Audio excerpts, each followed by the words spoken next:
नमस्कार, आप सभी का स्वागत है मेरे YouTube चैनल नेचर क्लासेस में। और आज हम बात करते हैं 14 ऐसी ऑर्गेनिक खाद की यानी कंपोस्ट की, जिनमें से कई हम अपने किचन के वेस्ट से भी बना सकते हैं। साथ ही कई ऐसी चीज़ों से भी बना सकते हैं जिनको हम बिल्कुल बेकार समझ के फेंक देते हैं। तो चलिए शुरू करते हैं हम।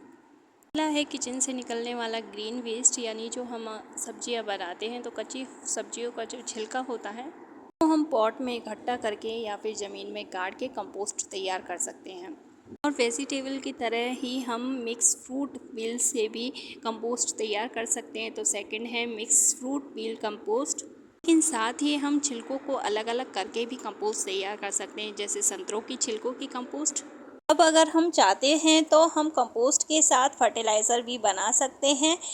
संतरे को सुखाकर उसका पाउडर बनाकर उसे फर्टिलाइज़र की तरह यूज़ कर सकते हैं। इसी तरह से बनाना पील से भी हम बनाना पाउडर तैयार करके उसको फर्टिलाइज़र की तरह यूज़ कर सकते हैं। इसमें बनाना और संतरे को 30 दिन की कड़ी धूप में सुखाकर उसका पाउडर बनाया जाता है।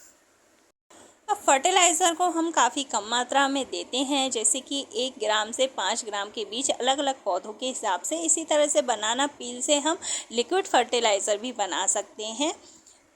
किसी भी प्लांट कंटेनर में पानी डालकर उसमें पील्स के पीसेस डालकर। इसके सिवा है हमारे पास वर्मी कंपोस्ट, जिसको हम एज अ कंपोस्ट यूज़ करते हैं, जिसको हम सॉइल के साथ 3:1 में मिलाते हैं। मतलब 3 भाग अगर मिट्टी का है तो 1 भाग वर्मी कंपोस्ट।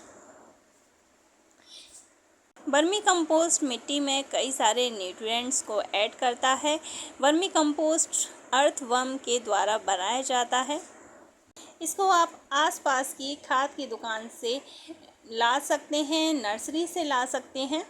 ये आपको काफ़ी किफ़ायती दामों में मिल जाती है। इसके अलावा फार्म यार्ड मैन्योर यानी FYM को भी आप यूज़ कर सकते हैं अपने किचन गार्डनिंग के लिए, सॉइल अमेंडमेंट के रूप में, अपनी सॉइल को न्यूट्रिएंट रिच बनाने के लिए। इसके अलावा आप गाय के गोबर के से बने कंडों की राख को भी एज अ फर्टिलाइज़र यूज़ कर सकते हैं। इसी तरह से कॉमन कंडे जो कि भैंस के गोबर के बनाए जाते हैं, उसकी राख को भी आप एज अ फर्टिलाइज़र यूज़ कर सकते हैं और ये राख आसानी से आपको मिल जाती है। इसके अलावा ट्रेंड में बायोचार आ गया है, जो कि थोड़ा सा महंगा है, लेकिन ये आपकी सॉइल को काफ़ी न्यूट्रिएंट रिच बनाता है। इसके अलावा अगर आपके गमलों की सॉइल में कैल्शियम की कमी है तो आप चौक को गाड़ सकते हैं। एक चौक को आप एक गमले में गाड़ दीजिए।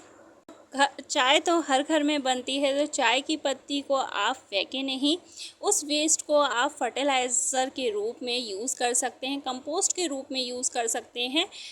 वेस्ट चाय की पत्ती को इकट्ठा करते जाइए धो कर, लेकिन उसे पानी से छन्नी में ही वॉश कर लीजिए, क्योंकि वो मीठी होती है और वो एक कंपोस्ट की तरह तैयार हो जाती है सूखने के बाद। इसके बाद है हवन से बनी राख। हवन के बाद जो राख प्राप्त होती है वो भी एक फर्टिलाइज़र का काम करती है, और वो सॉइल को काफ़ी न्यूट्रिएंट रिच बनाती है।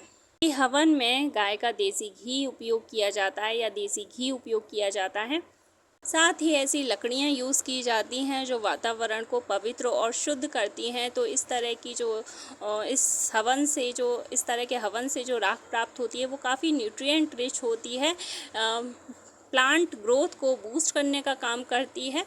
तो इसको भी आप एज अ फर्टिलाइज़र यूज़ कर सकते हैं, क्योंकि ये प्लांट सॉइल अमेंडमेंट का तो काम करती है, यानी प्लांट्स को ग्रोथ देने का काम तो करती है, साथ में इसको कई इंसेक्ट से बचाती है, कई रोगों से भी आपके प्लांट को ये बचाती है। तो कम मात्रा में यूज़ करें और प्लीज़ मेरे चैनल को सब्सक्राइब ज़रूर करें। Thank you.